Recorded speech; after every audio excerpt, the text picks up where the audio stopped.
নমঃ পার্বতীপতে হর হর মহাদেব।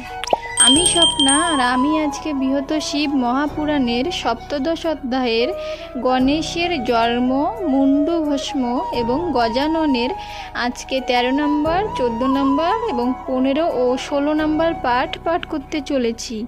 তো তোমরা সকলে চলে এসো বৃহৎ শিব মহাপুরাণের মধুর বাণী শ্রবণ করতে।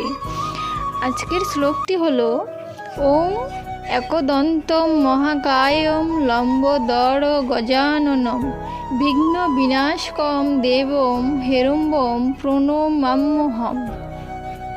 শ্লোকটির অনুবাদ আজকে 13 নম্বর পাঠ থেকে পাঠ করব। তো তোমরা সকলে অবশ্যই শ্লোকটির 1 নম্বর পাঠ থেকে 16 নম্বর পাঠ অবধি শ্রবণ করার চেষ্টা করবে।